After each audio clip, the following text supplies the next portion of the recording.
और महालक्ष्मी सेल्स आपके लिए तैयार है लेटेस्ट कंज्यूमर अप्लायंसेस के साथ। Branded air conditioners, best brands, best offers के साथ आपके लिए अवेलेबल है महालक्ष्मी सेल्स में। एयर कूलर्स जो आपके पूरे घर में ठंडी हवा से आपके दिन को और खुशनुमा बनाए। Single door refrigerator, double door refrigerators, inverter battery, deep freezers, विजी cooler, LED televisions, semi and fully automatic washing machines, water purifier, RO plus UV, आटा चक्की, water dispensers, water coolers, mini refrigerators, सभी appliances बेस्ट ब्रांड्स के best offers के साथ आपके लिए available है Mahalakshmi sales में। कल्याण डोंबिवली महानगरपालिका क्षेत्रातील सर्व आरोग्य केंद्रांवर काम करणाऱ्या आरोग्य कर्मचाऱ्यांचा नोव्हेंबर महिन्यापासून पगार थकला असून आज दुसऱ्या दिवशीही या कर्मचाऱ्यांनी आपले आंदोलन सुरूच ठेवलंय। या आंदोलक आरोग्य कर्मचाऱ्यांची नगरसेविका डॉक्टर तनुजा वायले आणि शालिनी वायले यांनी भेट घेत समस्या जाणून घेतल्या। कर्मचाऱ्यांच्या या समस्या आयुक्तांपुढे मांडून एका महिन्याचा पगार महापालिका त्वरित देणार असल्याचं आयुक्तांनी सांगितलंय। तर इतर महानगरपालिकेत या आरोग्य कर्मचाऱ्यांना महापालिकेच्या वतीने प्रोत्साहन भत्ता दिला जातो। असाच प्रोत्साहन भत्ता केडीएमसी अंतर्गत काम करणाऱ्या आरोग्य कर्मचाऱ्यांना मिळावा यासाठी महासभेत प्रस्ताव मांडणार असल्याचं नगरसेविका डॉक्टर तनुजा वायले यांनी सांगितलंय। आज दुसऱ्या दिवशी देखील या आरोग्य कर्मचाऱ्यांनी आपले आंदोलन सुरू ठेवलं होतं। यावेळी आंदोलनकर्ते आणि प्रशासन यांच्यात नगरसेविका डॉक्टर तनुजा वायले आणि शालिनी वायले यांनी मध्यस्थी करत कर्मचाऱ्यांची बाजू आयुक्तांपुढे मांडली। मी बाय प्रोफेशन डॉक्टर आहे, त्याच्यामुळे मला बरेचसे जे आरोग्य कर्मचारी आहेत त्यांचे प्रश्न मला कळत आहेत। तर बऱ्याचशा कॉर्पोरेशनमध्ये जसं की ठाणे महानगरपालिका झालं, NMMC झालं, नंतर वसई, विरार, मीरा भाईंदर असतील, अशा ठिकाणी आरोग्य कर्मचारी जे आहेत NUHMचे त्यांना 15,000 रुपये दर महिन्याला कॉर्पोरेशनतर्फे मिळत आहेत प्रत्येक स्टाफला। तर आमचं असं आहे की कल्याण डोंबिवली महानगरपालिकेचे जे NUHMचा जो स्टाफ आहे त्यांनाही असं इन्सेंटिव्ह मिळावं, त्यासाठी आम्ही येत्या महासभेत हा ठराव मांडण्याचा प्रयत्न करू आणि तो सक्सेसफुली कसा पास होईल याच्यासाठी आमचा पाठपुरावा राहील। तर आयुक्त साहेबांनी आम्हाला त्याच्यासाठी प्रोत्साहन दिलेलं आहे, त्यांनी आम्हाला पूर्ण पाठिंबा दिलेला आहे।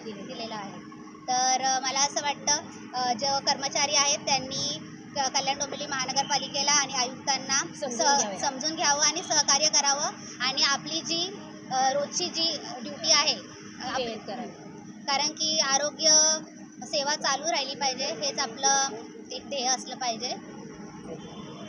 विषय आयुक्तांपुढे मांडला आणि त्यांनी याच्यावर निवेदन दिलेलं आहे की आम्ही 1 महिन्याचं तरी त्यांना KDMC मार्फत वेतन देण्याचा प्रयत्न करतोय, पण त्याच्यात सुद्धा ते चौकशी करून त्यांचं वेतन हे त्यांच्या ऑनलाईन जाण्यासाठी हा काही ठराव त्यांचा वरच्या लेवलने म्हणजेच शासनाकडनं आलेला नाही आहे, तरीसुद्धा आयुक्त साहेब याची पाठपुरावा करून सोमवारपर्यंत त्यांच्या NUHM माध्यमातून त्यांची प्रोसिजर कुठपर्यंत आली आहे राहिलेल्या पगाराची ते करण्याचा प्रयत्न करतात आणि पुढचा फॉलोअप असं की त्यांना KDMCच्या मार्फत 1 महिन्याचं वेतन देण्याचा त्यांनी आश्वासन दिलेलं आहे की जेणेकरून यांना जाण्या येण्याचा जो भाडा वगैरे लागतो तो तरी व्हावा किंवा त्यांच्या मुलांच्या फीस ह्या भरल्या जात नाही आहेत आणि त्यांना जो रोजचा दैनंदिन जीवनातून जो त्रास होतो त्या त्रासाला अक्षरशः त्या कंटाळून इथे त्यांनी मोर्चा आणलेला नाही।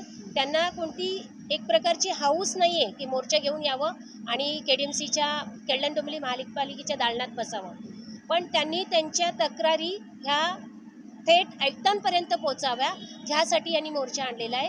अन्यथा त्यांची दुसरी कोणतीही हरकत नाही। तरीसुद्धा वेतन त्यांना नसून सुद्धा 4-4, 5-5 महिन्याचा वेतन न आल्यामुळे सुद्धा त्यांनी कोणतंही काम थांबवलेलं नाही आहे आणि त्या कामाला रोज प्राधान्य देऊन तरीसुद्धा मोर्चात हजर होऊन आणि त्यांचे फॅमिली प्रश्न, पगाराचे प्रश्न मांडलेले आहेत। याच्या व्यतिरिक्त त्यांची कोणतीही आश्वासनं नाही आहे।